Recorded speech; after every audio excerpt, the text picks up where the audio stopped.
खुलुमबाय बड'लेण्ड पाब्लिक रादाब नायगिरि नोंथांमोनखौ बरायबाय। दिनै 15 फेब्रुआरि दुलाराय बर' फरायसा आफादनि 56थि गायसननाय सान। बे सानजों लोब्बा लाखिनानै गुबुन गुबुन जिल्ला आफादफोरा हानजा सुरनाय केन्डेल लाइट सावनाय हाबाफारि लानाय जायो। तामुलपुर जिल्ला दुलाराय बर' फरायसा आफादा दिनै जोनोम सानजों लोब्बा लाखिनानै हानजा सुरनाय हाबाफारिखौ तामुलपुरनि मथंगा चौकनिफ्राय जागायजेनो। हानजा सुरनायखौ बेखेवनानै होयो तामुलपुर जिल्ला दुलाराय बर' फरायसा आफादनि बोसोनगिरि बासिराम रामसियारिया। उननिफ्राय एसे लासै थाबायनांगौ, आगोलनि एसे गोसा लाइनखौ थिक खालामग्रोनांगौ।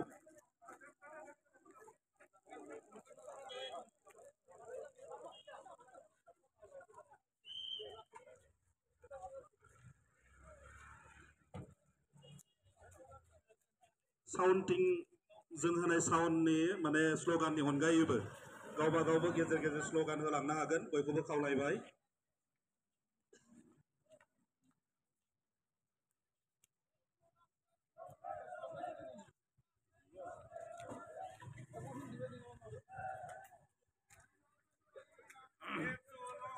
Long live, long live, long live, long live. Thang nào thằng.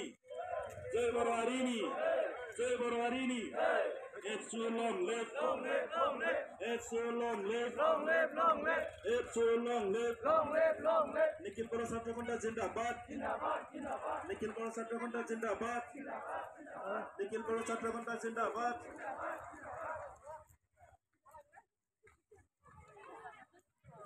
Bomni boroफोरखौ सेजा, bomni बर'फोरखौ सेजा, bomni बर'फोरखौ सेजा, bomni बर'फोरखौ सेजा. It's so long live, it's so long live, it's so long live. Jai Boro Harini, Jai Boro Harini, Jai Boro Harini. Dularay Boro Faraisa Afad Jiu Lauten, Dularay Boro Faraisa Afad Jiu Lauten, Dularay Boro Faraisa Afad Jiu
दुलाराय बर' फरायसा आफादनि जोनोम सानजों लोब्बा लाखिनानै तामुलपुर जिल्ला दुलाराय बर' फरायसा आफादा तामुलपुरनि मथंगा चौकआव आलारि बाथि सावनाय हाबाफारि लायो।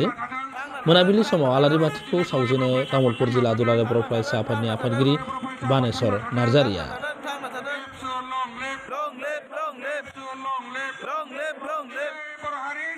नोंथांमोना नायगासिनो दंमोन बड'लेण्ड पाब्लिक रादाब। गोजोन्थों।